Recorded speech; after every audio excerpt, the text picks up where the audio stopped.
Last night's qualifying showed that big names like Swane and Barry need to be looking over their shoulder. The depth of talent that have arrived to compete is astonishingly fast. But qualifying pace and race pace can often be two different things. Let's see who can back it up as we get ready to watch the iRacing Short Course World Cup, and you'll see it all live here on Podium Esports. Hi, I'm Joe Peak, and joining me in the booth is Roush Racing driver Joey Atterbury.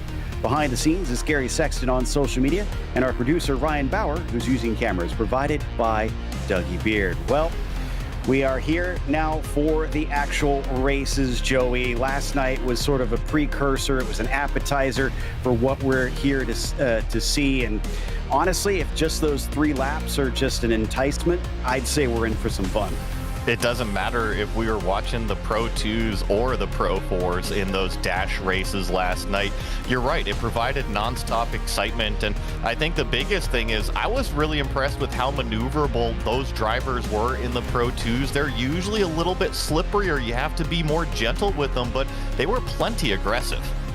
Yeah, and we saw aggressiveness on both sides, honestly, so tonight's going to be interesting, especially when for the first time over the course of this week, we're going to see both of them on track together for the final race. Now, before we get to the track, though, we did have some penalties that were handed out from yesterday, interestingly. Here we've got the footage of what this is about. Keaton Swane, Trenton Briley, and Greg Johnson all were given 4-place grid penalties for doing this. Now, they were told beforehand, apparently, they were not allowed to go off track at any time.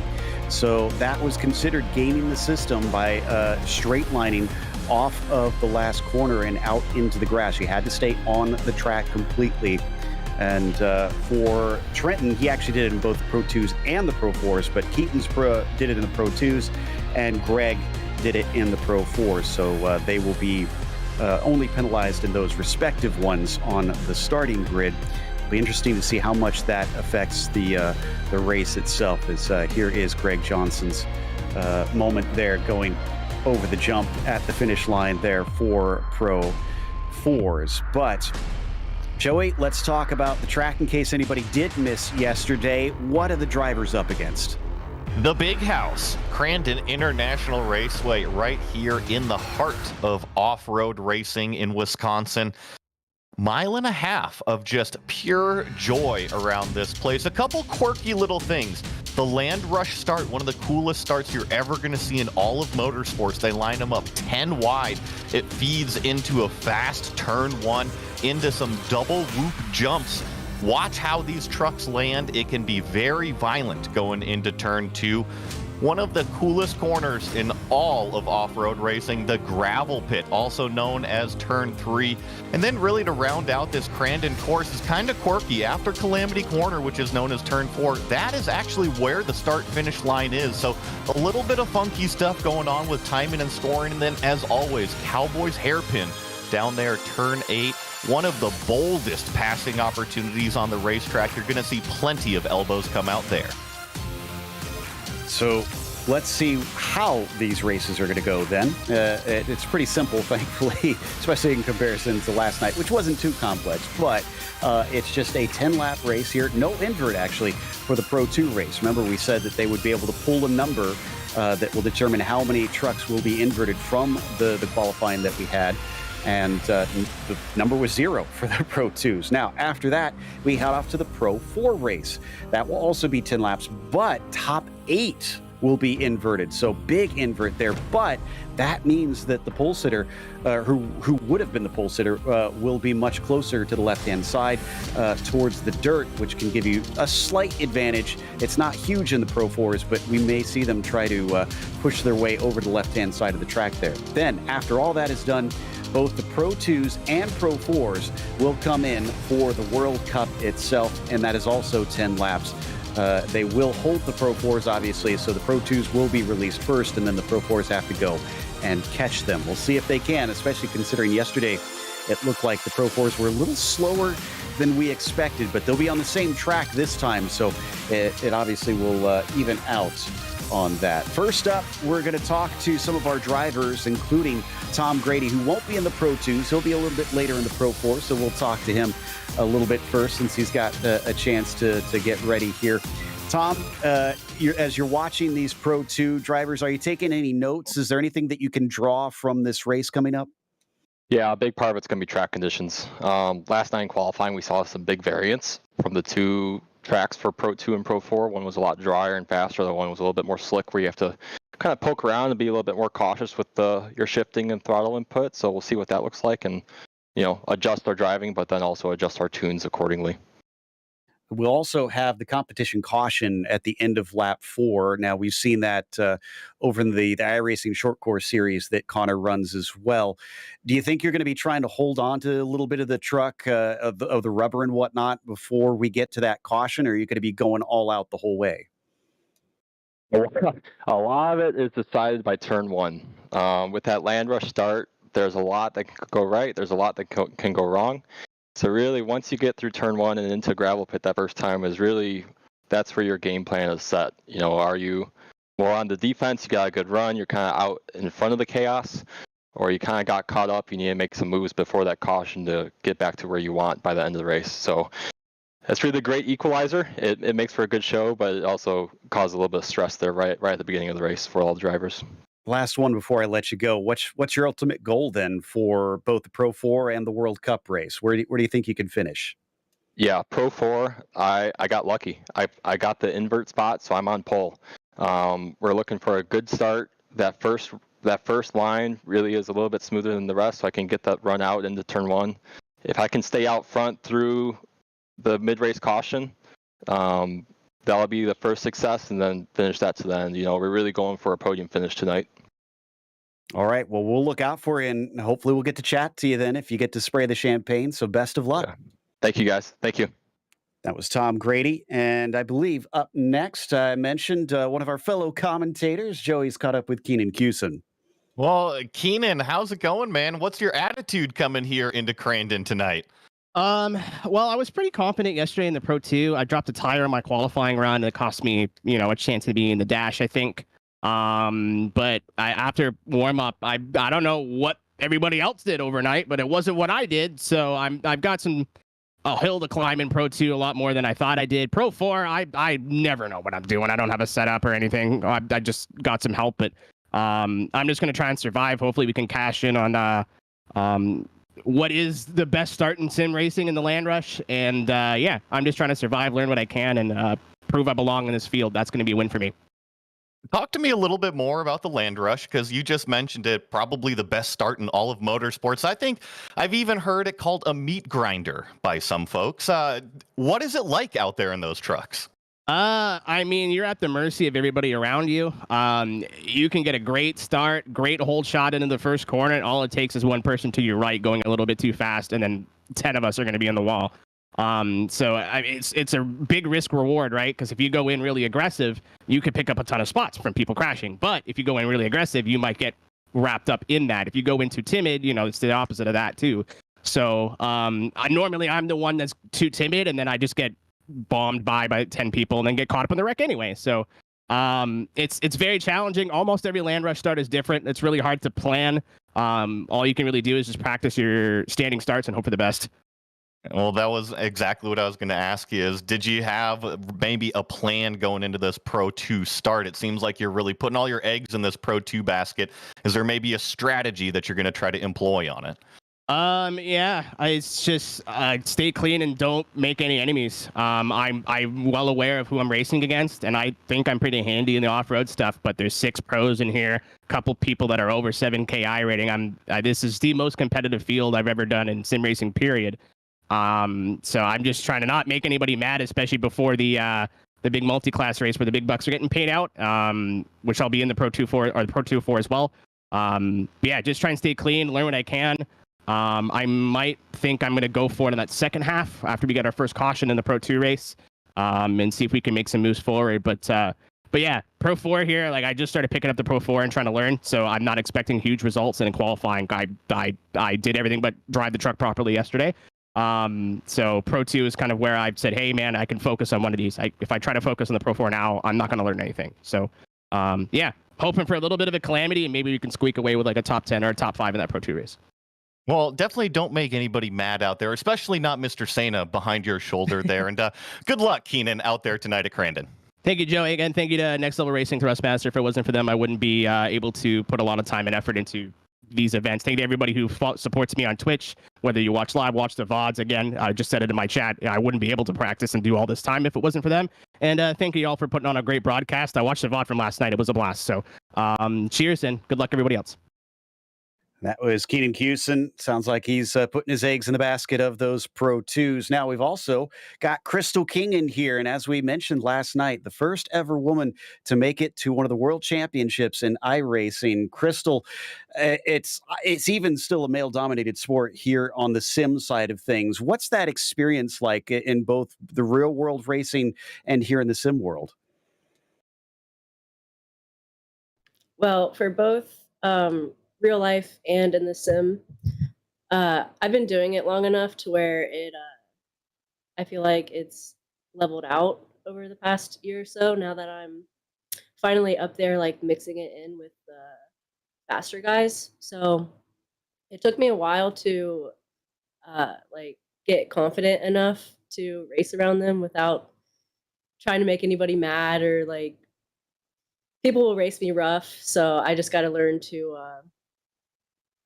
take it and give it back when I can and just try not to make any enemies. But thankfully, I think over the last year or so, I've kind of leveled out and people, I think, respect me more. It does feel like we've seen a couple times where you've had to get your elbows out and you get pushed around a little bit. Do you feel like you have to do that to really prove yourself at all, or do you feel like your racing just does the talking on its own? Oh, for sure. Uh, sorry. When I am out there racing, you definitely have to get the elbows out and give it back where you can, or else, especially in a field like this where people are so fast, they will just drive through you and take advantage of you. So your best bet is to just drive as hard as you can and hope that you can make clean passes, because if you don't, they will give it back to you just as hard. And lastly, your qualifying kind of caused you to miss out a little bit, and then you got a bad bump there at the start of the Pro 4s as well. We know the speed is there, so what do you think is possible today? It seems like you've been mixing it up with the podium guys.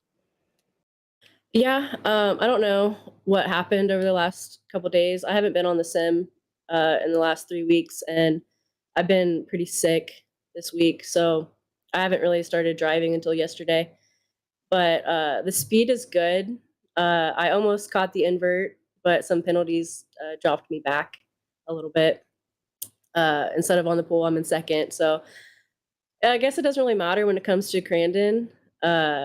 Like last night in the dash, I got a great jump, but anything can happen. So as long as I can get through the start, I think I have really good race pace to hopefully battle for a podium. I just need some luck. Yeah, that's the nature of racing. Sometimes just needing that luck to go your way. Well, best of luck. And I have to say, I think you've made some fans up here impressed with how you've been racing, especially considering you've been under the weather. Thank you. That means a lot. I hope I can put on a show tonight, and shout out to our new team owner, Bob Lansing. I hope I can make him proud. All right, so that was Crystal King, who is going to be racing in both the Pro 2s and Pro 4s, I believe. But up next, one last one. Joey has caught up with Josh Edmondson, one of those black stripe drivers that we heard Keenan talking about. Hey, one of the fastest drivers on the racetrack. Doesn't matter if he's in a Pro 2 or Pro 4. Looks like he's actually doing some practice laps. How's it going out there, Josh? Yeah, I am getting warmed up. It's going good. Currently P1 on the board, so feeling good. Just hopefully carry that into the race. Talk to me a little bit about the Pro 2 versus the Pro 4 difference here, because you had a little bit of a slip up in that Pro 4 qualifying yesterday. So we only got to see you really race in the Pro 2s. Are you leaning more towards one or the other right now? Yeah, I much prefer the Pro 2. I'm competitive in the Pro 4 as well, but I have more fun driving the Pro 2. I think the racing's better. It's a little more challenging to drive, so there's a bit of separation that I like. Pro 4s, you're kind of all over each other. Then yesterday I accidentally towed to pit lane, and it's against the rules to do that. We had to stage and all that. My fault. So had to miss the qualifying there and starting in the back in the Pro 4s. But I'm actually looking forward to that too. That's going to be fun to see how many places we can pick up. Yesterday, we saw quite a bit of a track difference change between the Pro 2s and the Pro 4s. What do you think it's going to be like once we get them all on the same track together tonight? Well, yeah, it's interesting. So the track gets faster as you go, like every lap. That's why that qualifying was kind of interesting yesterday. It's, maybe an advantage to start later. So, but as the race goes on, as the tires wear and things like that, you slow down from that. And I think the Pro 4s do a lot better when the track wears. That all-wheel drive grips up on the full worn, especially, once the tires get worn out in the Pro 2s, a little harder. So I think their pace advantage is going to come at the end. Early on, it's not going to be a huge difference, maybe half second to a second a lap. But at the end of the race, I think the Pro 4s will be catching quick, so it could get spicy. Last question I have to ask you, because we have so many people that have sim rigs themselves. It's a pretty cool virtual reality setup you've got going on there. Tell me a little bit about your rig, and do you think it helps you here in the off-road series being able to move around so much? Oh, absolutely. It's a huge advantage, being able to look around in my peripherals, have that awareness of the cars next to you, or, spot that apex that's up ahead out of the angle. Everything about VR for me. And this is the new Pimax Crystal, and the clarity is amazing in it. The graphics are awesome. So, it's pretty cool I'm lucky enough to run this. This whole last year, I really upgraded my rig with the new next level rig and this VR and steering wheel, pedals, everything. So it's been awesome. Well, we'll let you go turn some more practice laps out there. Good luck today, Josh.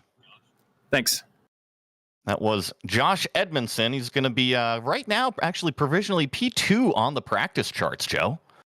Wow. So clearly looking fast, and we'll be heading off to the racing shortly. Stick around. We'll have a small break, and then it's time for the Pro 2 race.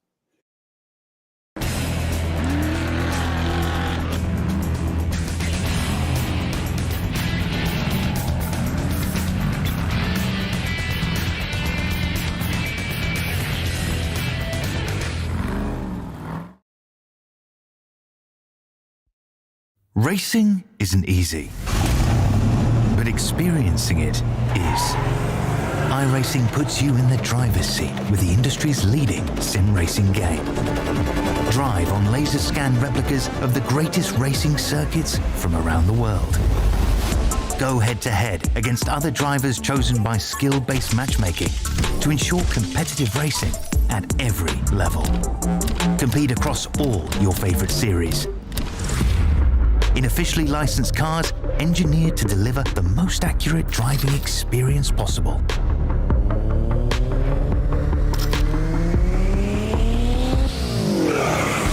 Join a race or host your own with players from across the globe. Race against the computer or in a league with friends. Feel the thrill behind the wheel. Visit iRacing.com.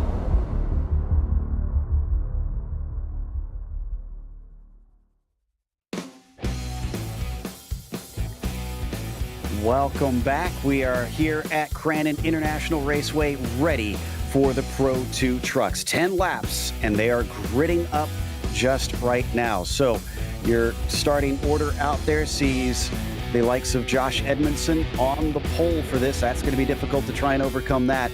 Sean Winkler will be second, and Connor Berry in third. Then it's Keaton Swane starting fourth, followed by Cody Winecki in the fifth position, as Nicholas Dachelet will be sixth. Greg Johnson starts P7 today. Mason Prater eighth, and Keenan Hewson at ninth. Trent Briley, Joey, will round out our top 10.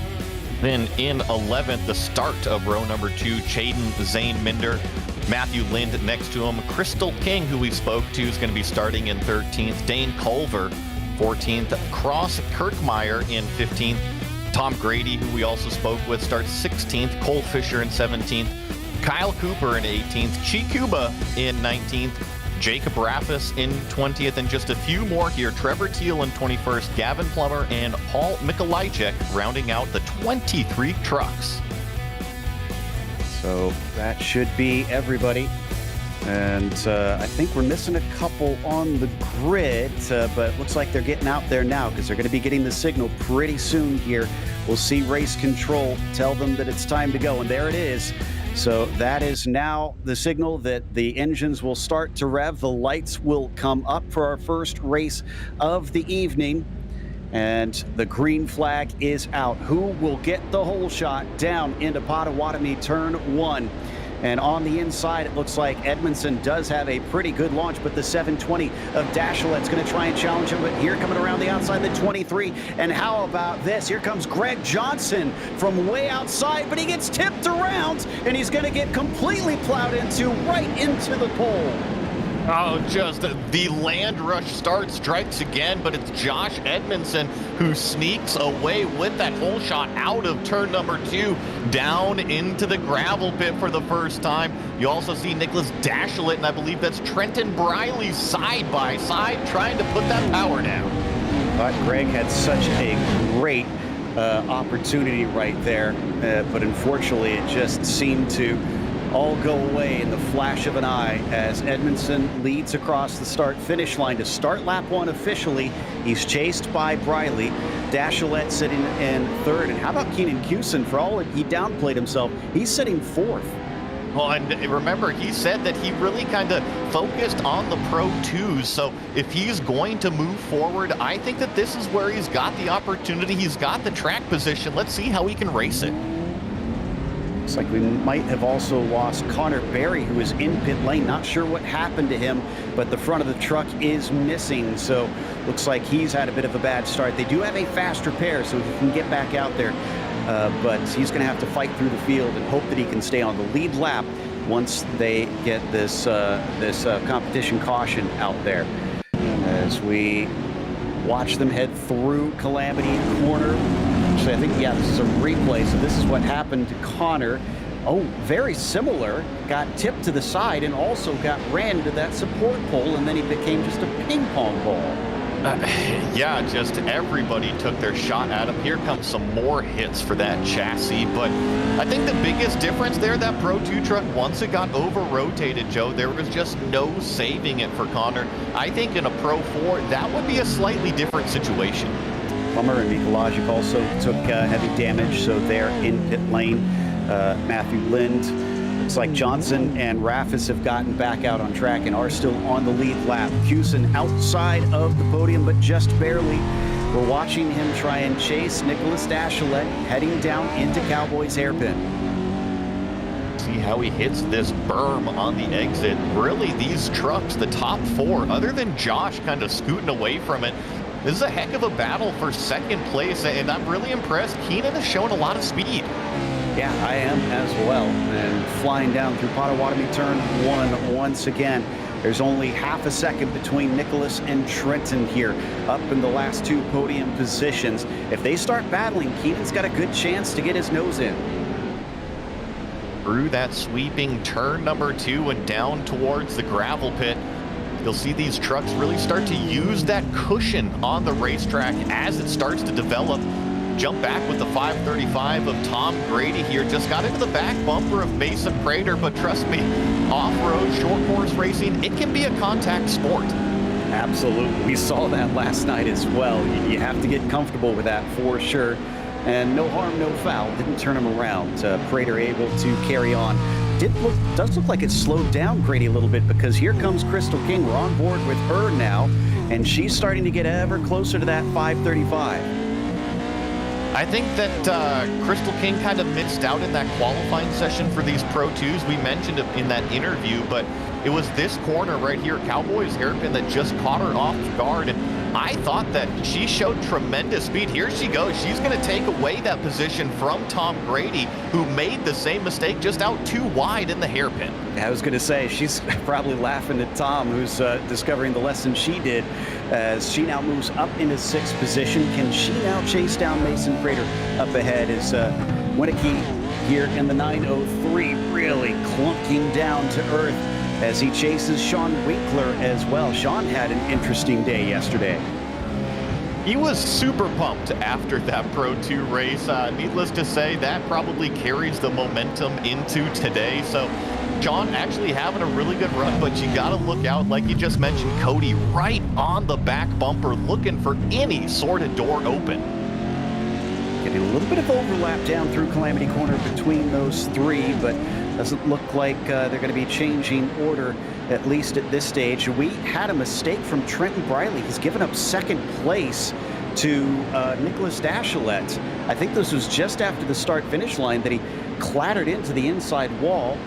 Meanwhile, Crystal King now having to go maybe a little bit defensive as Winkler's getting close behind. But here's the replay of what happened. So watch after they pass the timing line here. He's through Calamity Corner. Got to really get this turn in right. Did he clip maybe the inside wall? Yep, sure enough, just clipped that inside wall. And actually, in these Pro 2s, that can be more catastrophic. Yeah, I think he got away with it. I was thinking the same thing. He was very lucky that it didn't shoot him all the way out into the grass, and he was able to keep it on the circuit. Meanwhile, Winkler's managed to get by King, and Winnicky is right with them. So we're on board with Crystal now, heading down into Gravel Pit. They both get into one another. Crystal says, thank you very much. I'll pick at least one of these pockets, maybe. Get side by side with the 720 of Sean Winkler. Can she maybe pull the over-under here? Tries to, turns him just a little bit, checks up, lets him gather it up. They'll continue on, but now it's starting to become quite the melee as they're being gathered up by Grady, Swane, and others. And we've got the competition caution right now at the end of lap 4. And I was actually going to give a tip of the cap there to Crystal King. She could have turned Sean Winkler there in Calamity Corner, but she lifted off of the gas. That was a pro move right there. We talked about it last night, how even as competitive as everybody is in this series, there's a good sense of sportsmanship. So yeah, really glad to see that. Unfortunately, she's still in 8th, but it looks like it won't hurt her too much because of that competition caution. As we mentioned, they're now out, and they're waving by those who are lapped down. That'll include Mikolajic, Lind, and Plummer, I believe. And actually Barry just got his lap back as well, so he's going to get back with him. But now they have to pass at least 19 cars if they have any hope of getting to the front of the field. And I've been watching the mid-pack fight here. We were watching that 6th, 7th, 8th battle between Cody, Sean, and Crystal. And let me tell you something, Joe. When they're parking on the straightaway here, Crystal made sure to go up and give a nudge there to that 720. Let him know that she noticed what happened. Absolutely. So here we go. We'll let those cars get caught up, and then we'll be able to take off.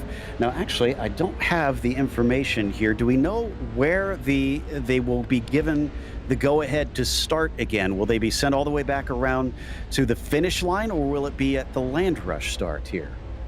I am unsure about that one. Given where they are stopped, though, Joe, I would assume it's going to be the standard Land Rush start rather than making the whole way around. But trust me, don't count on my word over here. I'm wrong all the time.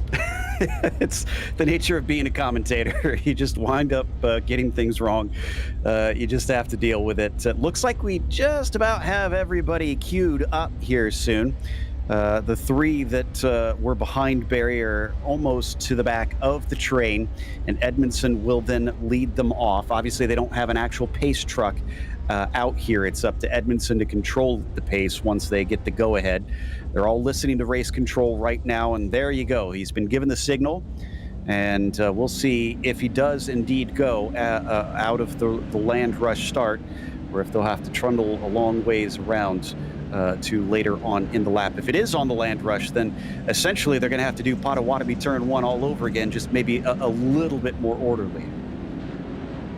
Well, he's being nice, calm, and patient through this straightaway right here. So, Joe, I think you're right. I think we're going to be going at least around to the standard start-finish line. And I think if you're trying to get a nice orderly start, this definitely makes sense. But I mean, look at this pack. They are lined up on each other's bumpers. They're ready for the green flag. Yeah, nobody's wasting an inch of track out there. They're making sure that they stay very close together. No surprises there. So your order is Edmondson, Dachelet, Briley for your top 3 on this restart. And there it is. There is the green flag as they go past the barn, and they are underway. Edmondson gets a pretty good jump here. Can he stay far enough away to not be attacked down into the gravel pit? I've got my eye on Keaton Swane. He actually has a bumper full of Mason Prater. Now he's going to look down to the inside of Trenton Briley, but I think Keenan's got his hands full right now.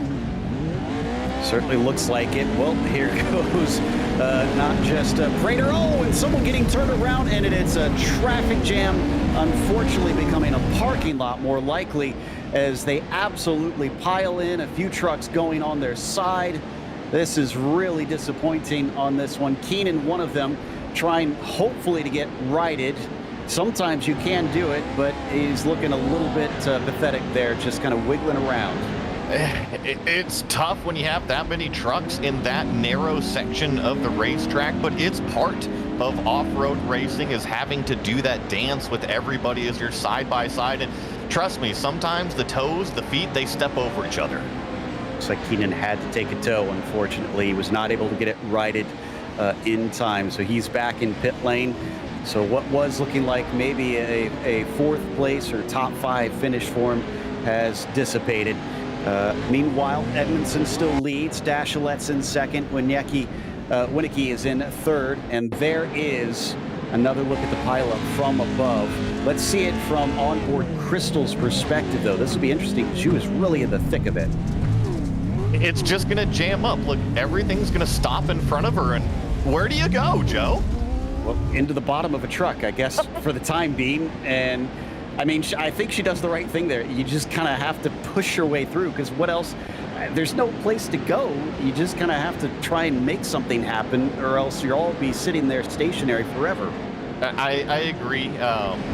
You have to go somewhere at that point, and she did the right thing. It's just an unfortunate situation that she was put in, but I want to draw my eye. Look at the number 2 here, Jacob Rafus, who's trying to chase down Connor Berry, who's already made his way past. Remember, Connor Berry just got his lap back. He was a lap down, a lap and a half ago, and here he is, up in 7th. Jacob, known for being the first driver to break 10K iRating on dirt road on iRacing. Another of our black stripe drivers. Looks like he's able to put Kirchmeier, Crystal King, and Sean Winkler behind him. Oh, but here comes Crystal, trying to dive down the inside, lacking a little bit of body work, but you don't need that to be fast around here. Almost has the position. 75's going to fight back, though. I'd say no body work is an advantage. It just makes the truck narrower. You can squeeze into those little spots that you usually can't. And Sean Winkler got some more contact there with Kirchmeier, but they both are able to keep a point in the right way. I thought they were, I thought indeed that the 720 was just going to be completely turned around, but great heads up by both of them in that situation, and that helped Crystal run away. In the meantime, actually, Kirchmeier had another little tip from another truck, and that was, I think, Tom Brady, who is now turned around. So this has been so much more chaotic than what we witnessed yesterday. And you want to talk about chaos, Joe? We got 3 laps to go. You blink, and it just goes by so fast here in these off-road trucks. Really does. Trevor Teal sitting in 7th. That is Connor Berry just in front of him, coming back from the dead. Connor, despite being a lap down, gets it back under the competition caution, looking at maybe a top 5 if he can chase down Culver, but for now he does have a little bit of a threat from the 72 from behind. It's always so much fun to watch a driver have to go from the back to the front, and especially when he's got the speed like Connor Berry does. Looking at time and scoring a 1:16.00 that last time. The only truck faster, our leader, Josh Edmondson. And Josh is right now 2.5 seconds ahead of everybody, so he's really not bothered. We're even 2 laps to go now as he just crossed the start-finish line. This is his view here with that VR headset we were talking about a little bit earlier. You can see what he was discussing as he turns his head into the corners to spot the apex just like you would in real life. It can be a huge advantage, especially if your competitor is just running a single screen. Now, triple monitors, you can kind of see a little bit more to each side, but you're right, that virtual reality, it is literally like wearing a helmet. You put that thing on, it's like you're transported inside of the race truck. By the way, Rafus got another spot up to 7th. Ooh, and Connor Berry has already caught Dane Culver as well. So here is Trenton Briley, who we're watching there briefly. Trenton, actually, where was Trenton? Because I lost track of where he is competing out on track. This is a close fight. This is, we're back to Berry and Culver now. And Culver's not letting him get through easily. Tries to cut back on him and is right on that rear bumper, but no dice. Connor looks like he's solidly into P5. Excellent piece of driving. He was able to get the nose down through turn 2 there, was able to really counter the crossover move that Dane was going to try to do. And coming to the white flag here, last lap for our leader. I don't think that Connor is going to have the speed to chase down Mason Prater too far in front. Think about what Keaton Swane said yesterday, how wily Connor Berry is, and that just goes to show. Top 5, probably not what he was looking for, but maybe he'll be able to do something in the World Cup a little bit later. With 1 lap to go, less than that now for Josh Edmondson. He's up to a 3-second gap over Nick. And it's actually pretty close here for second. Nicholas Dashlet sliding a little bit wide in Cowboys hairpin. This is Cody Winecki right on the bumper. He's probably got a good passing opportunity, maybe turn 2, if not the gravel pit, Joe. This is going to be tight here to decide how those lower 2 steps of the podium go. Almost landing on top of him. Winecki nearly gets himself turned over by Dashlet just by landing on the rear of it, but we're switching over to our leader as Josh Edmondson just has 1 corner to go. The 58, when he is out front, he looks unstoppable. So it'll be fascinating what the Pro 4s hold in store for him. For now, it was an easy win for Josh Edmondson in the Pro 2s. Dashlet will be able to take second ahead of Winecki, just barely. Yeah, that is the podium. Then here comes this battle a little bit further back. Crystal King trying to get around Trevor Teal, but he's going to have to settle for 9th place, even missing the entire front clip. Yeah, but she gained 4 places. However, Raffis and Teal, both of them up 13.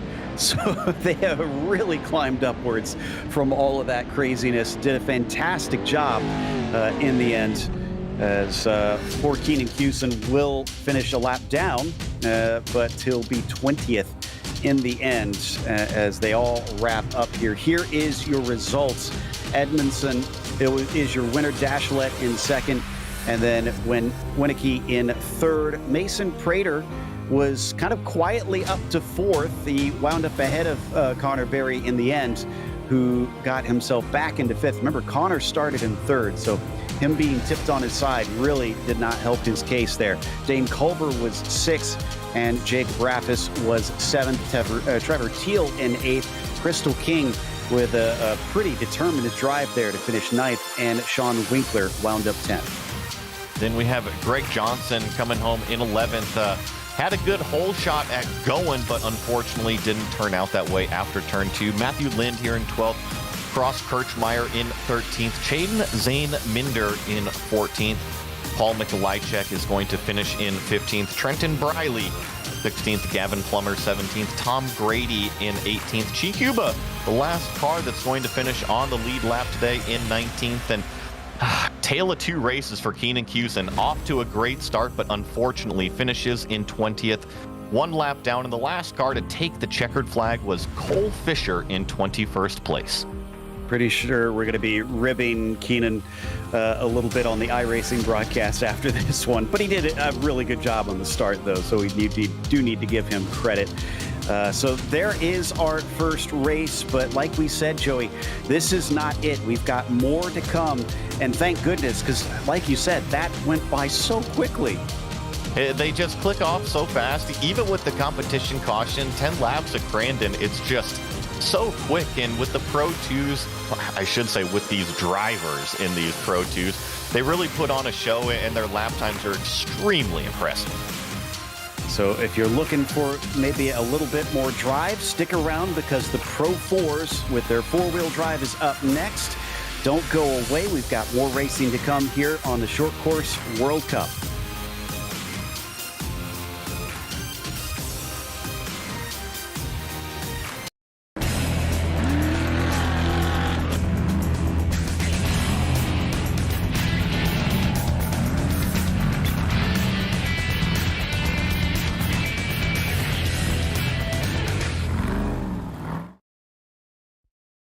Racing isn't easy, but experiencing it is.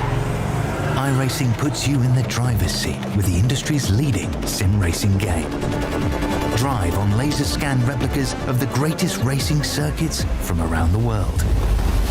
Go head-to-head against other drivers chosen by skill-based matchmaking to ensure competitive racing at every level. Compete across all your favorite series. In officially licensed cars, engineered to deliver the most accurate driving experience possible.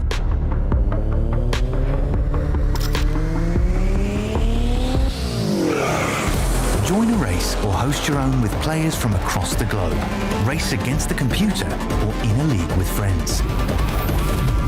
Feel the thrill behind the wheel. Visit iRacing.com.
Welcome back to Crandon International Raceway. We saw the Pro 2 shortly before, and now it's time for the Pro 4s. There's a lot more power underneath them, and obviously a lot more grip as well, typically.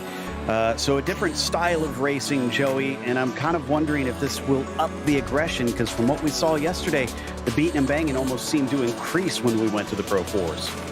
I think the biggest difference that we saw yesterday was the track difference between the Pro 2 and the Pro 4 session. We're going to see if it's kind of the same boat today, or if we're going to have a similar track state. And usually these Pro 4s, you can be a little bit more aggressive than the Pro 2s. With that all-wheel drive, the four-wheel drive, you can kind of pinch the corners a little bit more, maybe put the truck in some situations that you can literally stand on the gas and pull yourself out of. And I mean, the thing that we brought up already a couple times is Josh having to come from the back. We already saw how fast he is. I'm curious to see how many positions he'll be able to make up, as it looks like we're gridding up now. And Tom Grady is going to be starting on the pole for this one. Crystal King, second place. Great opportunity for her. See if she can grab that, as Dane Culver will start from third and Nicholas Dashlet will start from fourth. And it's Sean Winkler in the fifth position, as Cody Winicky will be in the sixth spot. Connor Berry starting back in seventh will be next to Keaton Swane in P8, and then Trenton Briley ninth, with Cross Kirchmeier starting from 10th. Then we have Mason Prater in 11th, Chaden and Zane Minder starting 12th, Matthew Lynn in 13th, Keenan Hewson lined up 14th, Cole Fisher 15th, Kyle Cooper 16th, Greg Johnson 17th, and we actually have a green flag here on the racetrack. A little bit of a quick start, but looks like everybody was ready to go. So land rush down into Potawatomi turn one. Who's going to be able to get away with it? Certainly not somebody who's already on their lid and being thrown around like they're in a tumbler. But Crystal King almost taking the lead here. Outside, it looks like Tom Grady's going to try and fight her for it. They're still side by side. Other trucks trying to make it three wide. She's now got the lead. Crystal King up front. She is going down into the gravel pit, leading this pack of hungry Pro 4s. You see Mason Prater try to sneak all the way down to the bottom, but here comes Tom Grady, the power coming off. Still side by side for second place, but Crystal King around Calamity Corner looks in the mirrors and sees more Calamity. Yeah, that's Grady, who climbed the wall, has to come back around to get back onto the track, and then a bunch of other trucks just kind of getting stopped up mid-corner, but it looks like most of them are able to get rolling. Connor Berry, unfortunately, seems to have been caught up in things again, as he is now 23rd. Just such a shame for Connor Berry. 2 starts that haven't gone his way, but I mean, Crystal King taking advantage of that inside starting position on the land rush. We heard it talked about in those interviews. It's maybe a little bit smoother, and she was able to escape through 1 and 2. This is going to be a real test for her, though, because guess who's already to fourth? Josh Edmondson has really climbed up the field in a hurry, and we still have 9 laps left to go. Actually, more than that, technically, since we're still on the first lap here. And they come down into gravel pit. We're on board with Josh. There you can see that's Mason Prater, who's on the podium in front of him. Yeah, just trying to hunt him down, and look at this pack actually behind Josh. It is so busy. Right behind, I believe that's Trenton Bryland, Dane Culver, also Nicholas Dashlet up in the mix there. You could probably pick any one of these trucks, and they're going to swap around positions the next corner. Yeah, this basically goes back from third on down. All the way to the train ends somewhere around Winkler in 18th position.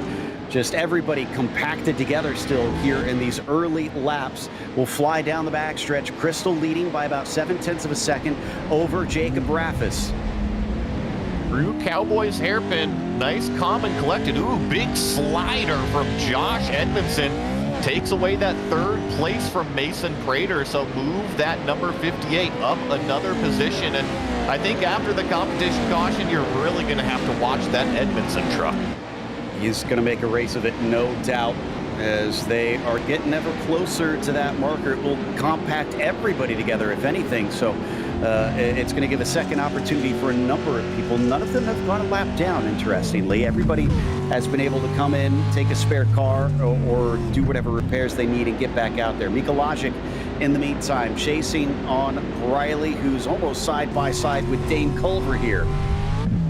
Over that Crandon jump and into the final corner here at Crandon. Ooh, you see Trenton Briley get the elbows out just a little bit on Dane Culver, but now side by side through this S section. Gonna see if Trenton can hang on drivers right here. Yes, we'll slide. Oh, more contact between the front and the back end of the trucks, and there goes Briley finally into that position 7. Just barely holding on to it. I don't know if it's completely done, though. Here comes Culver at him once again, trying to get his nose in, seeing what he can do. And he might pull a slider down into Cowboy's hairpin. He does, almost sending him over. And we've had a change for the lead, as up here at the front, King and Rafis are side by side. Looks like King's got it back, though. Yeah, Rafis got a really good run out of the hairpin. I think that Crystal King was forced to go defensive here, and gonna see if Rafis can put it down the inside. It's so hard to keep that nose tucked around that sweeping turn 2. Top 3 right now are all black stripe drivers. All have raced against each other. Plenty in the World Championship. Leaning on her a little bit. We were talking about her, whether she needs to get the elbows out to really prove her point here. And it does look like she's going to have to fight hard to try and take this win. But she is doing it well. She slides down in front of the 13. Almost pulls the slide job on the inside. They're still going to be wheel to wheel now. Yeah, but she left plenty of room for Rafis on the outside there, and then even then, Jacob takes away the position. I thought that was incredibly respectful racing out of both of them. Fantastic job, but she couldn't hold Rafis back. He is now your new leader. Crystal still on the podium, though, and Edmondson has now arrived to the scene. You can see him in the black and red machine, now approaching the pair of them, and it's going to get bunched up here at the end of this lap because we are on lap 4.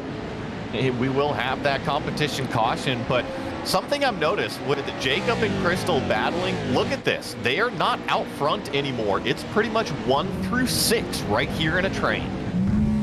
So not sure how much this competition caution actually will do because everybody's so close together still. Top 17 are 10 seconds apart total.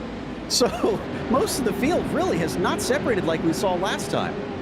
No, I feel like the Pro 4s, they're a little bit more forgiving, Joe. If you get into some of those situations, you can kind of stand on the gas, and I mentioned it will literally pull you out of those bad situations. Caution flag comes out now for those crossing the line. So Rafis, King, Edmondson were top 3, Prater 4th, Winnicky in P5 as they all flash across that timing line one by one, and then we'll line up. I don't think we'll have to wait all that long. We've got Trevor Teal, who's about half a lap back, a little bit more than that really, but nobody a lap down. Well, it shouldn't be too long, and this is Trevor Teal right here, so basically once he's caught up to the back of the pack, he will get back onto the lead lap, and we should be able to resume it as long as there's no announcements that need to be made or any maybe pointing of fingers that need to be done on the radio, Joe. Exactly. And thankfully this time we know where it starts. It's at the banner by the barn. So we'll wait for them to get to there and then they can go. It'll be up to Rafis to control the field on that one. And Crystal King, I am almost certain, is going to be on the charge as soon as we get that green flag to see if she can maybe snatch that lead back and probably try to get away from Edmondson, who I think is still the biggest threat for the win. I agree with you. He's been really fast, but don't count out that number 13. He's got clean air in front of him, and he's got incredible speed himself. So I have a feeling that if Edmondson has to fight to get up there to battle for the lead, Jacob Rafis might have been taken off at that point. An incredible wherewithal as well. He's the only non-North American out here, hailing from Club Scandinavia, Jacob Rafis. So he's used to racing late at night. We've seen him in the short course series plenty of times and has actually gotten himself a win, I believe, in that series at least once, if I'm recalling the stats correctly. So here we go. Rafis leading them away as they've already been given the go-ahead and are trundling down the stretch towards Potawatomi Turn 1. We're going to see if Connor Berry can pull a second Houdini because he's all the way back there in 18th place. Remember, that's pretty much where he was at the start of this Pro 2 restart. Gonna see if it gets jammed up again. Yeah, they're definitely bumping nose to tail there a bit. King making sure that Jacob knows she's there. As we are approaching the start line, they're just plodding along at about 35 miles an hour here. One leap, and then the second one. There it is. Green flag is out, and Jacob gets a pretty good jump. Crystal trying to follow suit there behind him. Looks like Edmondson not going to be able to get a run, at least off of that first go, but maybe into gravel pit. We'll see as they all slide sideways down into the penultimate turn. Crystal goes for a move, but can't quite get there. And Jacob actually slid wide in the gravel pit, got all the way up outside that cushion. That's why King was able to get right up on the door, as you see the 278 knocking on the lead again. But that gave her a slow exit off of Calamity Corner. Thought Josh maybe would stick his nose in, but he backed out of it. Smart move there from Josh. It could have been a little bit chaotic there with everybody so close together. He knows that anytime any of them make a move like we saw there from Crystal, they could get slowed up into the truck behind them. Here we go into Cowboys hairpin. Looks like all three are going to take a pretty similar line. Focus on the exit. I see the 27, I believe. That was Cody Wienecke, I'm sorry, making a move down there himself. Trying to stick with this. See, and Mason Prater in a fight there, but looks like, Wienecke and Dashalet actually in a bit of a battle, I should say, as they are side by side, synchronized leaps over the jump past the barn, and Dashalet's going to be able to get to the inside. It's kind of a pick your own battle here, because the lead going into the gravel pit is just formation flying pretty much. They are so close to each other. It's a matter of who wants to throw the slider first. And once again, Crystal got very close down through gravel pit. That seems to be one of her strong points. Maybe she could use that to her advantage if it comes down to later in the race. We're down to 4 laps to go now. And I have to say, I'm impressed that there has not been a change for position here in the top 3. Josh just barely got into her coming around Calamity Corner there. Nothing enough to push her off of any sort of racing line, but I have a feeling Josh Edmondson, that truck in the 3rd place position, he's just waiting for the door to be cracked open a little bit, and here goes an underneath move from Crystal King. Jacob Raffis, that's the 2nd time he slid wide since this restart. Crystal says, I belong here, and she is trying her best to get that lead back from Raffis after he passed her in the first half of the race. She's been getting opportunities, and I'm starting to think that it's a realistic shot she can make it happen. I also like the position she's in. She's in the attack right now. She's not having to look in the mirror. She's as close as ever. Going into the gravel pit, gives a little bit of a nudge that time to Jacob, but you see the number 13, much more of a defensive line. He didn't slide way up into the cushion. Crystal's another one of those that it also races on 2 wheels frequently, is used to dirt bikes, so not afraid to really mix it up out here in close style racing. But that one didn't work into Calamity this time, despite getting to the rear bumper once again. Let's see what happens. Oof, as they come off the left-hander down towards Cowboys hairpin here, as things always tighten up there, and Edmondson got himself a good run. He's a little bit closer this time, but I don't think close enough to make anything out of it. We've seen the 278 really be able to put the power down well out of Cowboys hairpin, but equal runs coming out between the top 3. Behind them, Dashalet and Wienecke still fighting side by side as well. I think Dashalet came out on top on that one. So things have been pretty intense. Man, they just soar off of that. Some of these jumps here going at immense speeds, and they make them look like nothing. Josh Edmondson just got checked up big time. He actually overshot turn 2 a little bit, got in the door of Crystal King, had a big over-rotation moment, and that's why you see not quite as close here, but 1st and 2nd still just bumper to bumper. That gives some breathing space to the 278 now as we hop on board with Tom Grady. Had a bit of a rough one last time, and he's getting roughed up a little bit as he gets shoved from behind out of Calamity Corner. Truck definitely missing a few body panels. That's okay. I mentioned this is a contact sport sometimes, and those clips, they can fall off, the fenders, the bumpers, everything. I think we saw, what was it, Crystal King with no front end on it in the Pro 2 race. Exactly. And Sean Winkler, who we saw there trying to repeat the heroics that we saw out of him in the Pro 2s yesterday.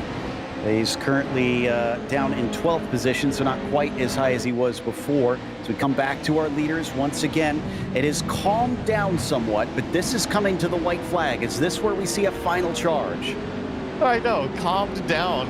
Just as we get to breathe, I have a feeling some elbows are going to come out, and here we go. Jaden Minder trying to slide it up the inside of turn number 2, and looks like he got it done. Just had a fantastic exit out of turn 1, and Cooper could not hold him back. So Minder into 14th. Next up is Greg Johnson just in front of him. And we're back to Keaton Swane once again. Where is he sitting right now, actually? I'm not... 16th, it looks like. And, you know, it looks like he's got some damage on the front end of this truck. It kind of looks like he's got a step ladder on the front end now. Yeah, missing the middle part of the bodywork on that one. So back up to the front, Edmondson and that Nitro Circus number 58, still sitting well behind Crystal King. He can't seem to get enough pace to make an attack here. This is a real testament to the pace that we said was there for Crystal. She's showing it today. I think so, and crucially, Josh got a little wide there in Cowboy's hairpin, maybe just misjudged his brake zone a little bit, and I don't think he's going to be close enough unless one of these cars makes a big-time mistake into the gravel pit or Calamity Corner. Out of all of this, though, Rafis has been the quickest. He managed to get the lead away. He sends it a little deep here, but not too far in. Inside line from Crystal doesn't bear fruit, so Jacob will retain the lead. Just one corner to go down through Calamity. The Pro 4s are going to go to Jacob Rafis here in the World Cup.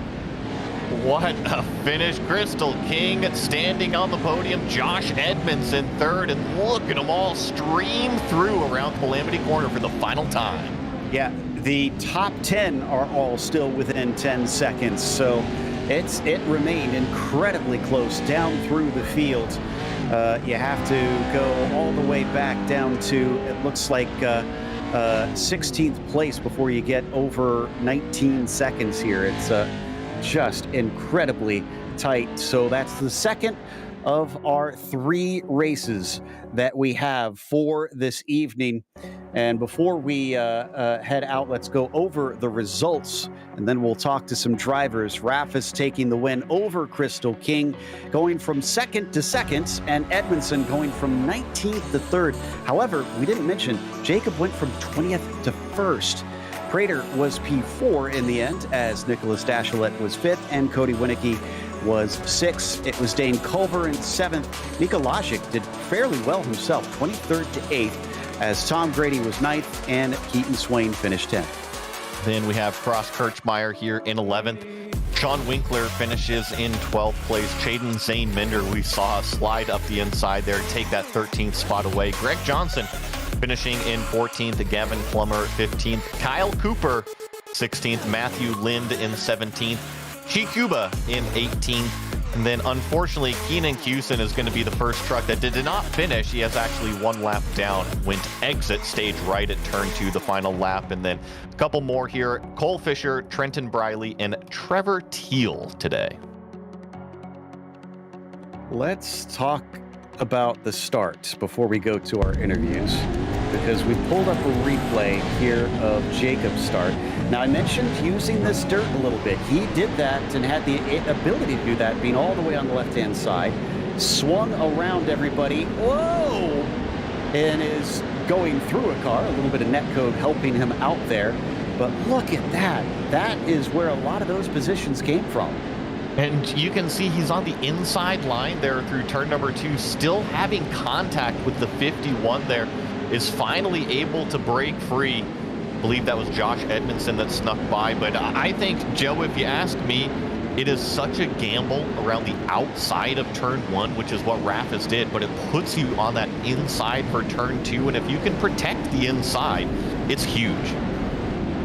then you see the moment that they had into Calamity Corner really living up to its name today, unfortunately. But at least we saw a lot more drivers able to get through it this time in the Pro 4s. One of them that made it through was Josh Edmondson, who both won in the Pro 2s and finished in third in the Pro 4s. So a double podium already today for Josh. Great results so far. Let's start with that Pro 2 race, Josh.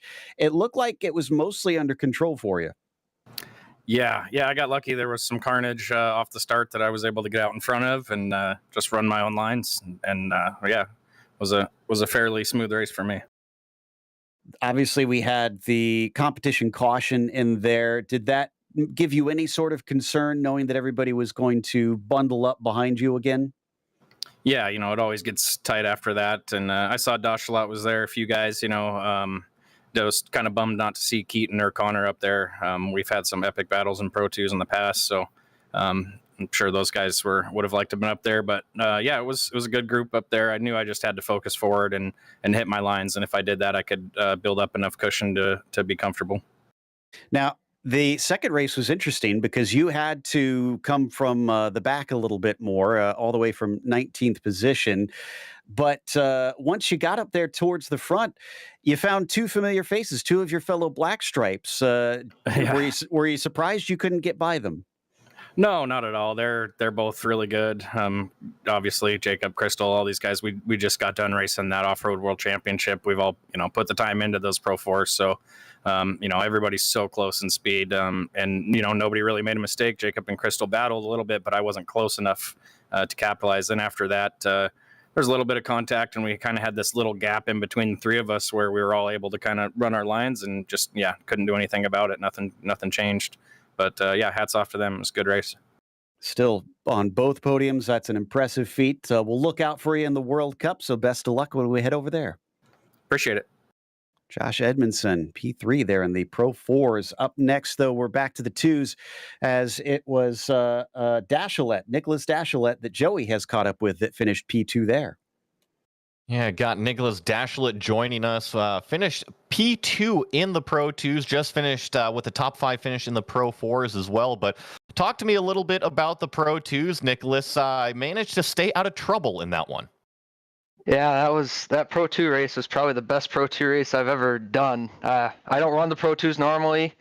Hopped on here with a little practice, and we ended up finishing second. My goal for tonight was just to finish top 10 in the Pro 2, but yeah, to finish on the podium in the Pro 2 is very special.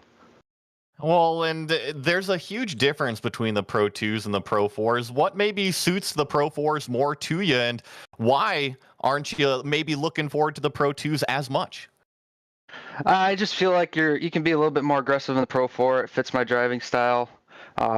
Any contact in the Pro 2s kind of gets the truck squirrely. In the Pro 4, if you have accidental contact, it doesn't upset the trucks too much, and you're able to have good battles like we put on in that Pro 4 Cup race. Well, any preview on maybe a strategy going into this Cup race, or maybe what to expect out there? The 10-second gap for the Pro 2s is gonna be hard to make up, but I feel like the Pro 4s just need to start hunting them down once the green flag drops, not mess around with each other, and just go all out trying to chase them down.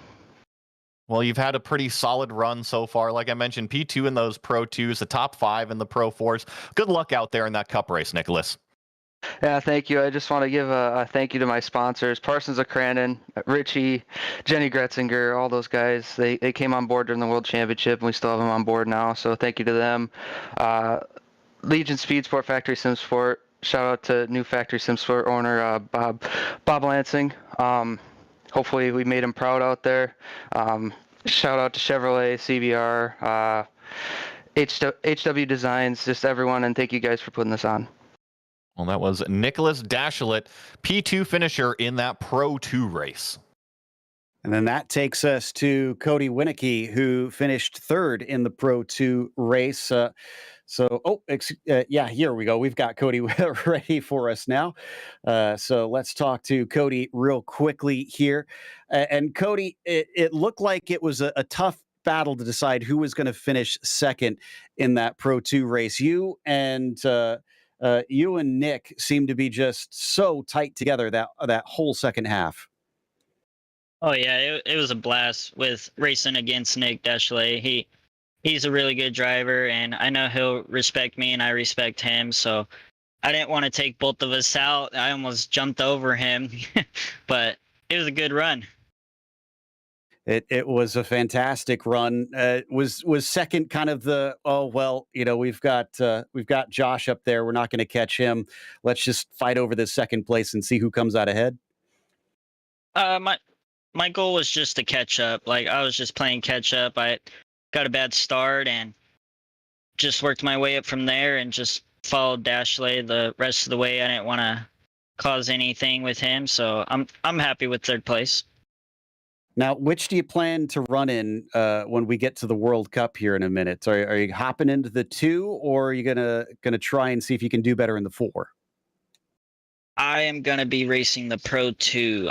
I like those trucks more. You get to actually drive the truck and not point it where you want it, like a Pro 4. Well, again, it was an impressive drive there, and finishing on the podium is definitely worth celebrating. We'll hope to see you again on the podium in the World Cup in a few moments, so best of luck in that race. Yes, sir. Thank you. Just want to thank MFR Off-Road, Winnicky Motorsports, Polaris Racing, my fiance. Thank you guys for this awesome show. Cody Winnicky there, P3 in the Pro 2s. And now I believe we're going to get to chat to the winner of the Pro 4s as Joey has caught up with Rafis. Hey, Jacob, winner of this Pro 4 race. Congrats on that checkered flag. Thanks, dude. Talk to me a little bit about the race here, because that was an impressive drive. You lined up on the second row and you managed to escape the land rush start pretty much with a hole shot. And then coming out of Calamity Corner, you almost had clean air. What was that like? It was great. I had a really, really good start, and I went on the dirt. And yeah, I just did my own race. Or I mean, I got to Crystal first. I had to pass her, and I just drove my own race from there. It seemed like once you got the lead, you were able to set your pace like you were mentioning. We saw a couple times you might have slid wide in the gravel pit and even into Cowboy's hairpin. Was that a worry at all with Crystal King still right on the bumper? Yeah, it was. I did a few mistakes, but yeah, and I kept some speed and got something away from her, and yeah, that's how my race went. Well, and for everybody that doesn't know, Jacob, can you answer me this? What time is it over there local for you right now? 4 a.m. 4 a.m., folks. So if you want to come and race against the best, sometimes that's what you have to do out there. Going into this World Cup race, are we going to see you in the Pro 2 or Pro 4? You'll probably see me in the Pro 4. Okay. All right. Well, good luck out there on the racetrack, and congrats on that Pro 4 win. Thank you. That was Jacob Rafis, going to be racing a Pro 4 truck here in the World Cup race. And here in the Pro 4s, it was second place for Crystal King after leading early in the race as well. Crystal, fantastic drive. I noticed there was a few times it looked like you were trying to grab that back from Jacob. Did you think you could, if you could just get the truck placed right? Yeah, I thought there was maybe a chance. There was a few times where he would overdrive the corner, and I could maybe get it in there, but I wasn't too confident with myself. I was kind of fine with just holding P2 and try again in the cup race. So you saw Josh starting to approach behind you as well.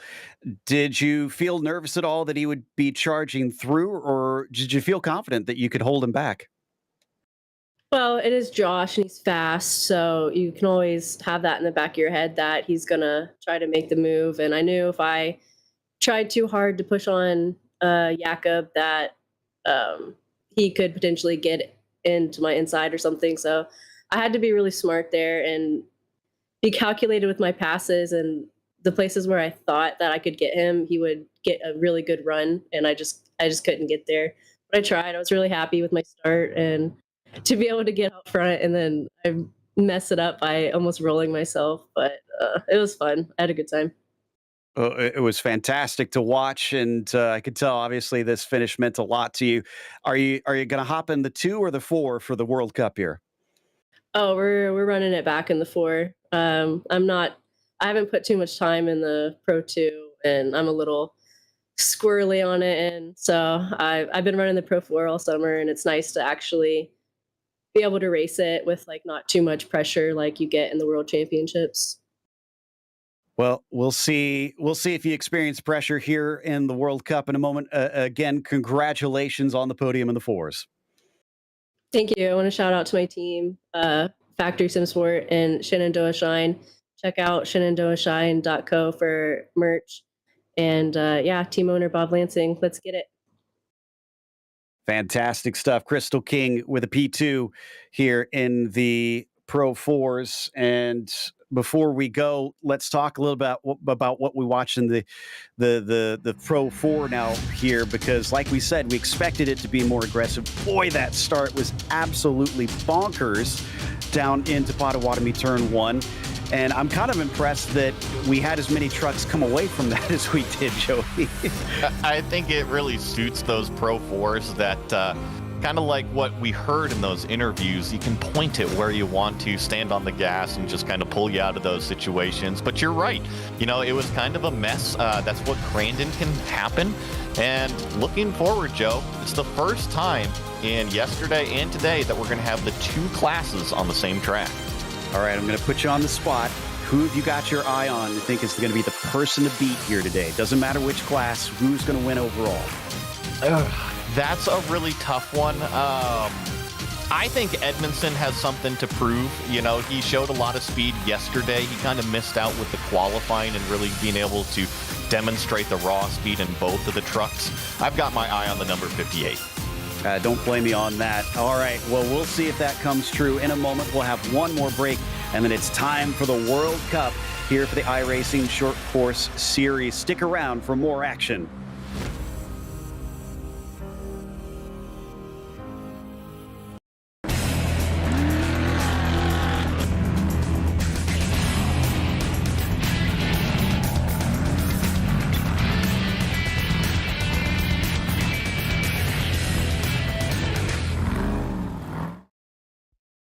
Racing isn't easy, but experiencing it is. iRacing puts you in the driver's seat with the industry's leading sim racing game. Drive on laser scan replicas of the greatest racing circuits from around the world. Go head-to-head against other drivers chosen by skill-based matchmaking to ensure competitive racing at every level. Compete across all your favorite series. In officially licensed cars, engineered to deliver the most accurate driving experience possible.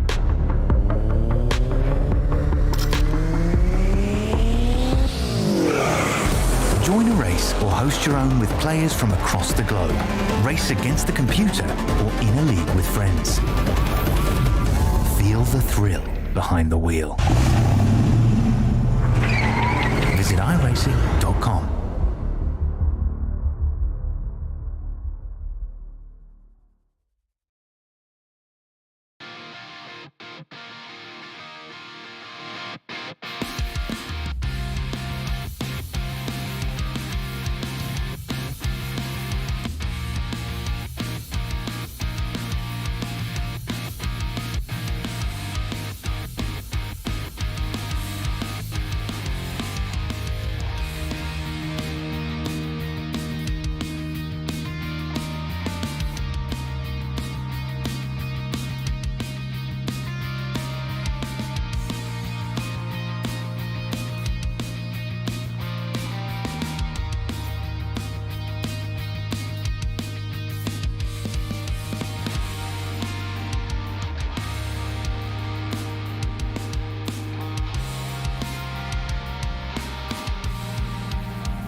This is what we've been waiting for here at Crandon International Raceway. I'm Joe Peak here with Joey Atterbury.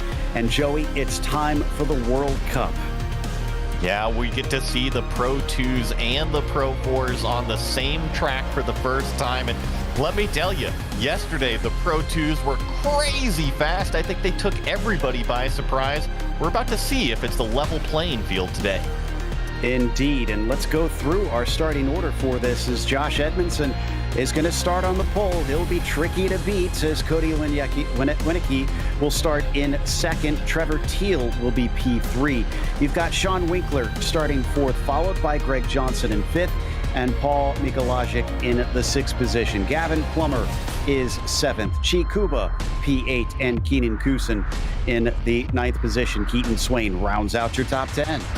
And then come the Pro 4 trucks, Jacob Raffis, Crystal King in 12th, Mason Prater, Nicholas Dashlett, Dane Culver, Tom Grady here in 16th, Cross Kirchmeyer, Kyle Cooper, Chaden Minder, Cole Fisher, Matthew Lind, and Connor Berry. Pretty much everybody lined up and ready to go. I see at least one spot that it is open. I think that's Chi Kuba that we're waiting to get out on the grid, but they'll get the signal pretty shortly here, and then they'll be on their way. 7 seconds that they're going to be holding the Pro 4s. The Pro 2s will have to try and run away and get as big of a lead as they can to try and take the overall win, as the Pro 4s will then have to play catch up, along with not only fighting each other, but then fighting their way through that pack of Pro 2s. The Pro 2s are being released first, and the Pro 4s will be chasing, rather.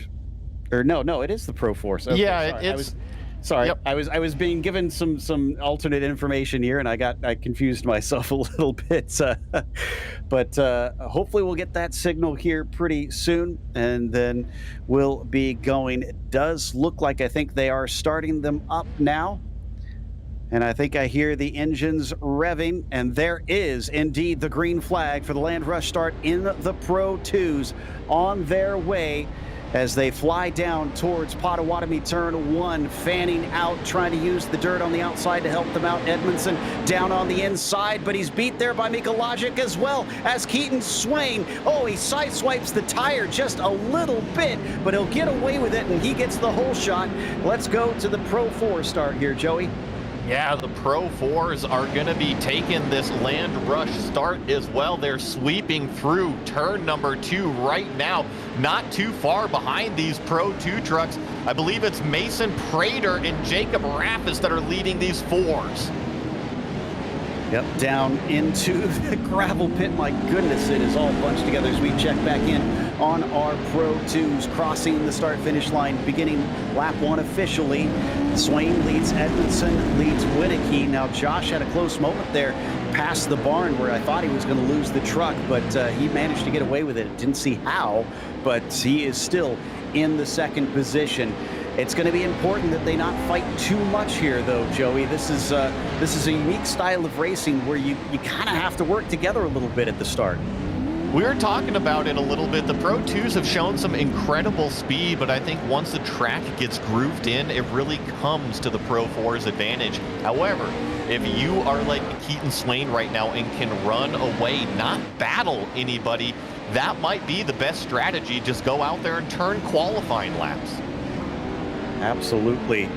So as they lead their way past the barn here, I can tell you that the leaders in the Pro 4s are just coming past it now themselves and up to the tabletop. Swane swings it into the gravel pit and then back towards the Crandon jump now up to the final turn. He's still being chased by Edmondson with Winnecke in third, so no change there. Kusin, he needs a good result here. It's been a bit of a rough night, so him running in fourth, that's good for him so far.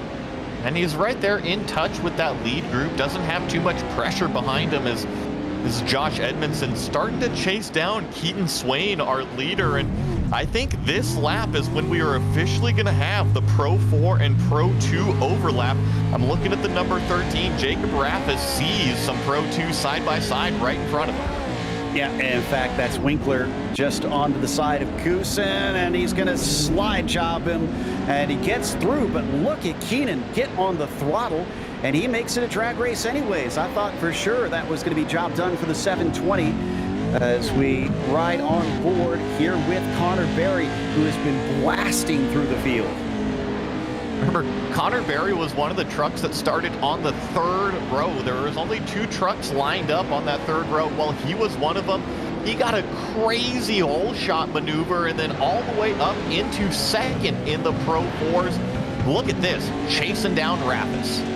Currently sitting 10th. Raffis there in front of him, actually going to go by Plummer, I think, or at least try to as we jump a little bit farther back. No, we are on to Raffis and Plummer fighting for that position, along with Trevor Teal 3 wide. Thought maybe it was going to be a 2-for-1 for the 13.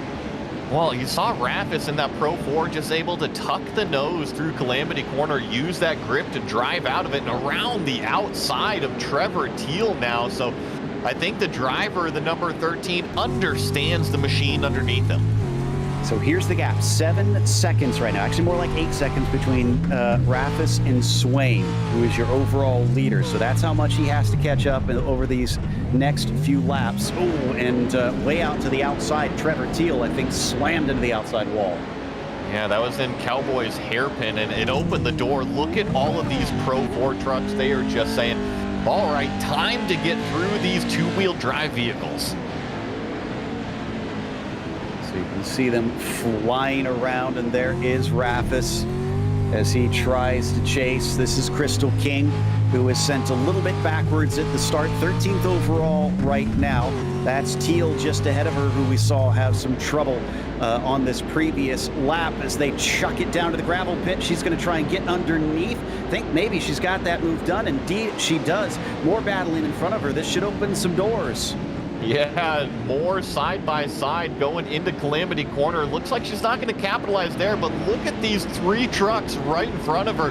That's Mason Prater, Tom Grady, and Gavin Plummer. And there she goes. Now she gets by one of them. Just good racecraft. Yeah, 2 positions and 2 corners essentially there for King. Next up going to be Grady, and she's already got a very good exit off the corners. We're on board once again a little bit behind this group. And I think this is where, yeah, just actually with on board with Crystal King once again, as that was Tom Grady that we were watching on board with actually, and he manages to hold her back for now, but for how long? Well, this pack of Pro 4s has really separated that, call it middle pack of Pro 2s. Joe, I'm looking at our timing and scoring right now. The top 6 still Pro 2s, but then it is pretty much all Pro 4s. They're starting to invade, so it's going to be difficult. In fact, oh my goodness, we didn't see it, but Raffis absolutely slammed into the side of 2 trucks. That was Johnson and Kusin, I think, that he's been fighting with. There he is down to the inside now, Keenan, and he's going to be able to get him. So that now bumps him up to 5th. Looking at the data, he has got a tough mountain to climb right now. I'm talking about Jacob Raffis in the Pro 4. If he wants to win overall, he has got to have some qualifying laps from here on out. Keaton Swane, Josh Edmondson, they are out there. Yeah, they seem to be running pretty smoothly right now. And the good news is for Swane, Edmondson has not been challenging him. Watching from Johnson now through Cowboys hairpin, all of them trying to get as much of a run as they can off that corner. That's Keenan just in front of him, still in that 6th position. They've also got Connor Berry starting to approach in that Pro 4. So this is going to be interesting between them. I think Keenan will be happy about this reference. He looked very much like Kyle LeDuc throwing it into that Cowboys hairpin. Really had some opposite lock going on as riding on board with Connor Berry. Try to sneak up underneath here. Just try to gain his way around Greg Johnson. Go up there and pass some more trucks. Down to the inside there for Connor, but we're going to switch angles over to Josh Edmondson in the meantime. He's been hovering at about half a second back here from that 21 pretty much the entire race. hasn't shown any signs that he intends to try and charge forward and attack on him, but we'll see. I can report that Rafis is elbowing his way through the field now at this point. He shoved Sean Winkler to the side and is now side by side into Cowboy's hairpin. Should have that four-wheel drive advantage over Sean coming off the corner, and indeed, look at him just power up next to him. And I think he has to at this point, Joe. I mentioned that Keaton and Josh, they're just way out there. So if Jacob wants any shot at chasing down the podium, unfortunately, he's going to have to do some body slams. Well, the sad thing is for him, he's now 9 seconds. He's losing time to them. So them being out in the clear air is helping them run away. Crystal King currently in the 11th spot, trying to see if she can crack the top 10. Tom Grady just in front of her, also has to watch out behind. That is Nick Dashilet in there. We know he's a fast character. And we can leave it right here because this battle is awesome. Oh, Connor Berry into the side of Keenan Hewson right there at Calamity Corner as well, side by side in front of Crystal King. But Joe, real touch strategy. I think that Keaton and Josh, they're not working together, but at the same time, they kind of are. They're running away from the field in. I bet you with 2 laps to go, they'll settle it. Dashilet trying to poke his nose in underneath King, but King's more worried about Grady there in front. In fact, I think she's setting up a move here. Look how close she is behind. You do get a draft in these things. We've heard the drivers mention that before. They're almost 4 wide, and King gets sandwiched in the middle, unfortunately, as Dashilet also gets kind of bopped to the side. It just all came together. We usually see 2 go to 1, but I think that was about 4 trucks going for the 1 spot. And Prater and Grady also wound up kind of slamming doors there a little bit. We're on board with Tom now as he hassles Mason Prater for that 9th position. He's going to have the inside coming down into gravel pit. He lets him know he's there once again. I think the 50 there just trying to pinch off the entry. Oh, yeah, a little bicycle there. It can happen if you get that wheel-to-wheel contact. Yeah, they may not be open wheelers, but they can certainly behave like it sometimes. Prater is lucky. He's now under threat from Dashilet as well. King is probably unhappy about having to give up a position. Ooh, this is closer than we've ever seen. Suddenly, Edmondson is looking like he could be within striking distance if he finds a little hiccup out of the 21. Trying to narrow up, get that drive off of the hairpin, and you're right, Joe. This is as close as the 58 has been to the leader, and I think it's because he was my pick. Optimistic thinking there, but he just brushed the inside wall through turn 1. He's got to be careful not to do that. It looks like it didn't hurt him too badly because he's still close behind Keaton. But you do that too many times, you could either damage the suspension or just fire the car off to the outside. Try to use that cushion as best as both of the drivers can out of the gravel pit. Short run that jump into Calamity Corner, and coming up to 2 laps to go. I think that this battle is going to be settled amongst themselves. Absolutely. Oh, and King sees those 2 banging doors herself, so she's going to be able to sneak in as Prater and Dashilet are unfortunately squabbling, and once again, she gets on the bad end of the stick between drivers hitting one another. She manages to go by Dashilet. She unfortunately is passed by Culver, and Prater tries to run away.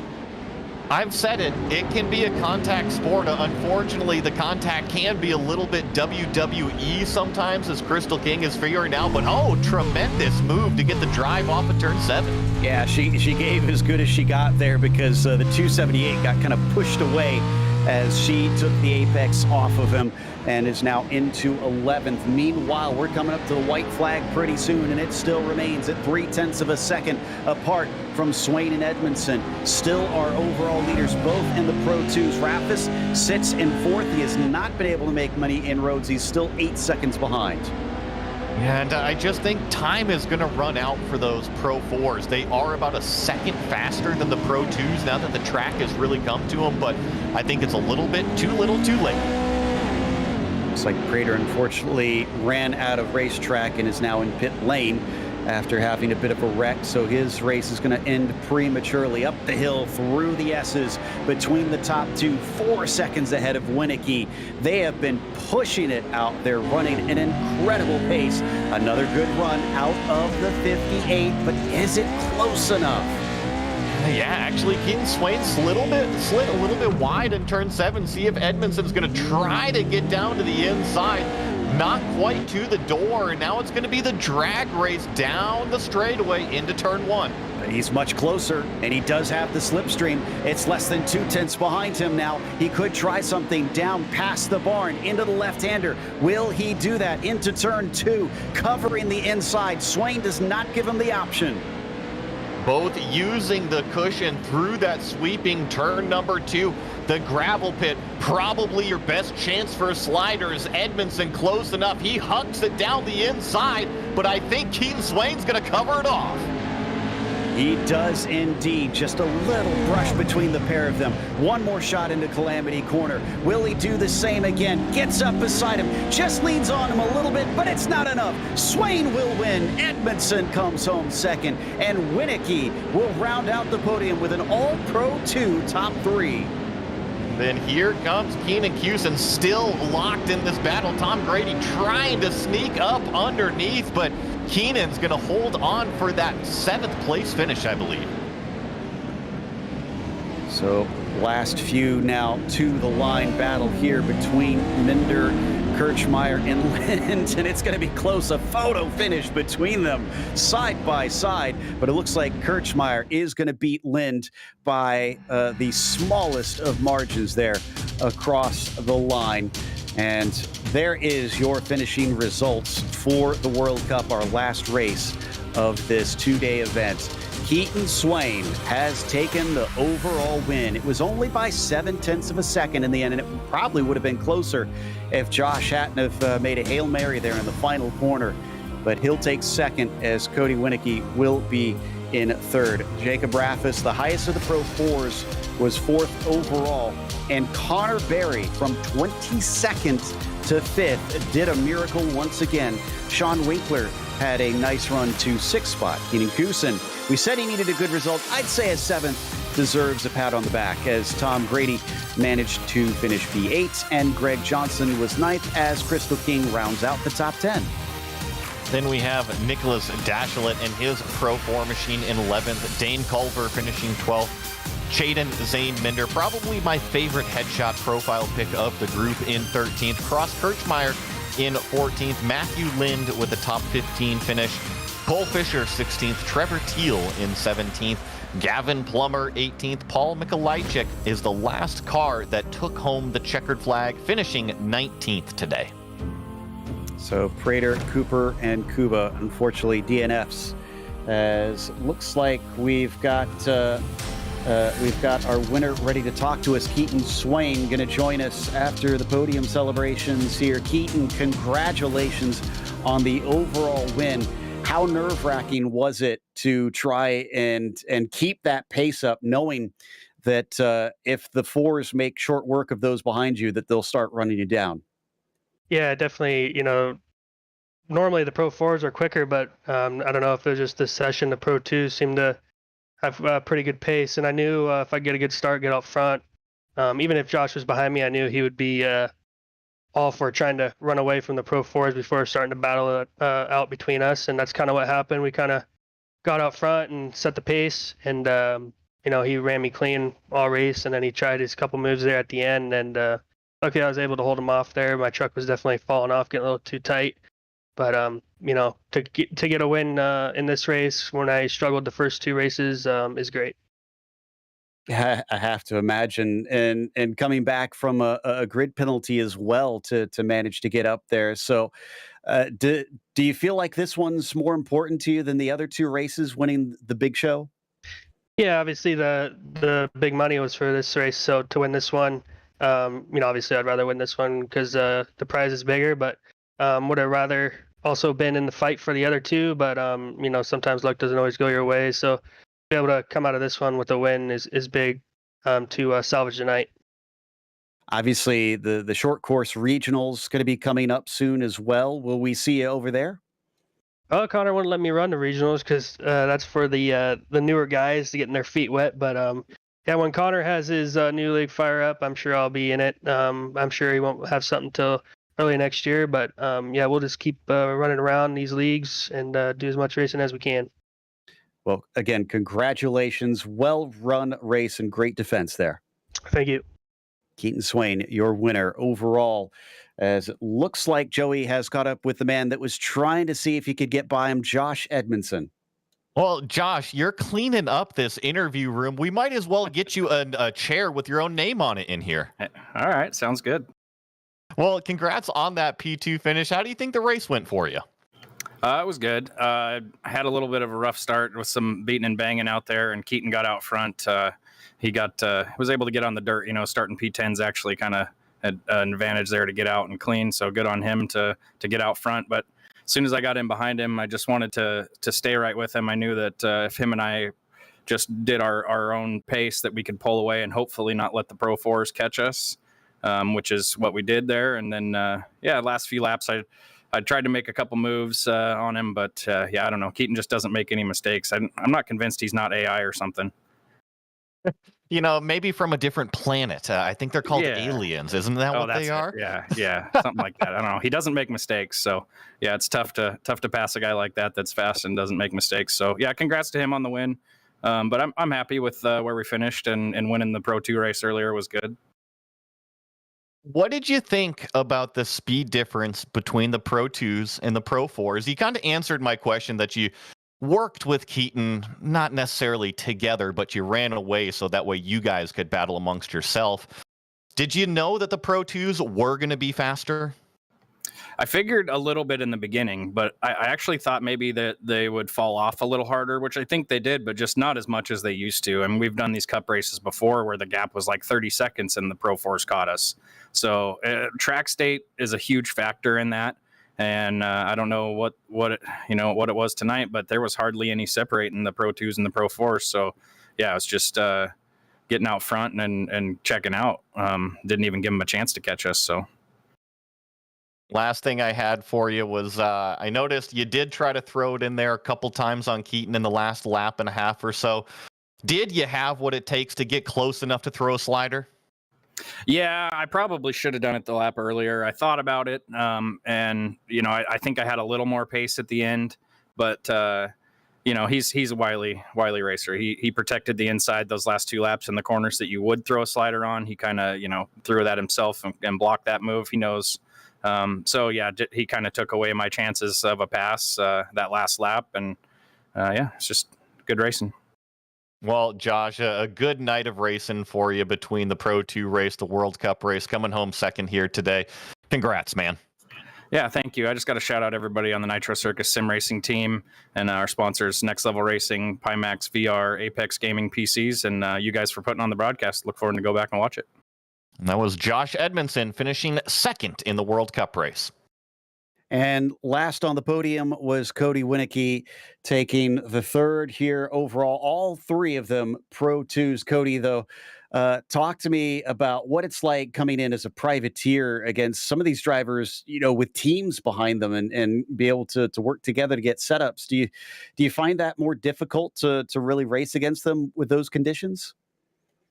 No, not really. I ran the fixed setup for the Pro 2, so I was pretty used to that, so I was scared to even touch the tuning with the truck, so I just ran as it was. Well, that was incredibly quick out there, considering, and I guess proof that those setups are pretty good. When did you notice actually that Rafis was starting to gain on you there, and did you feel like you could hold him behind all the way to the checkered flag? The last couple laps, I was looking in my mirror the whole time. I'm like, he's gonna get me. He's gonna get me. It was pretty wild, but the start was crazy. I was on the outside, and then Paul Mikolajic, he disappeared, and then all of a sudden I was inside his truck, and then I seen him turn around the other way, and I was like, oh man. And I thought we were gonna start behind the Pro 4s. I was looking forward to passing a lot more trucks, but I had clean air. I'm happy with my results.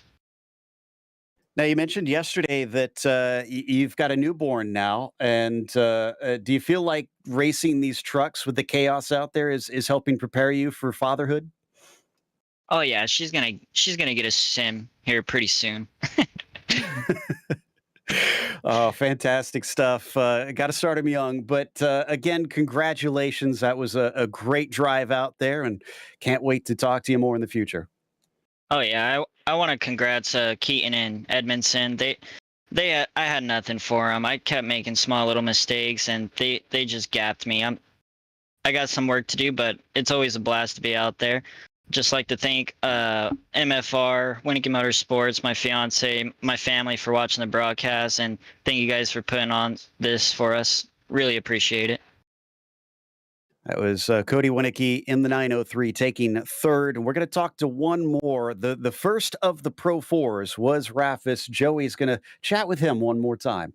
We're going to let you get some sleep here in just a minute, but finishing fourth in the World Cup race today, the first of the Pro 4 trucks. What did you need to go up there and stand on the podium?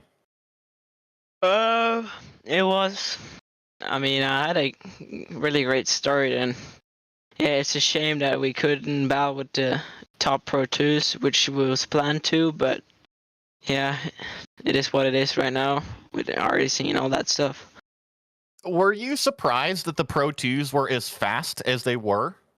Yeah, I don't think that was planned at all. I think we should have been maybe it should have been first at the end of the last lap or something, or battling with maybe Keaton or Josh. It was pretty surprising to us as well. It was tons of fun to watch you drive through that Pro 2 field, though. And I don't know if you noticed, when it came down to the end, you were taking about a second a lap out of those Pro 2 leaders. What did you need? Maybe 3 laps, 4 laps to catch them? What do you think that gap would have been? Yeah, I could figure that maybe if we started on the worn tracks, we would have had a little bit more chance on the Pro 2s.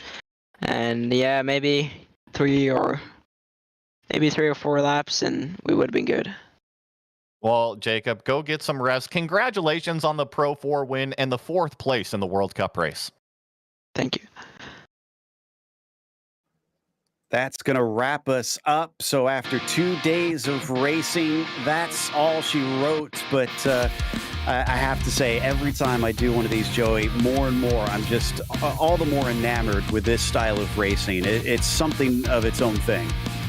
I love it so much, and I think it proves no matter who we talk to throughout these events, if you're racing for the win, if you're racing for 10th, 15th, it doesn't matter. You're always smiling when you come out of these things. And I think there's definitely some new people that I did not know before that I'm going to be watching out for in this one. Well, thank you for joining us for both days here, Joey, and thank you for watching us here on our show on Podium Esports. Of course, a big thank you as well to the iRacing Short Course Series and the organizers, as well as a huge thanks to the team tonight, Joey, Ryan, Gary, and Dougie. None of this is possible without those behind the scenes also of Podium Esports, Ryan Bauer, Gary Sexton, and John Theodore.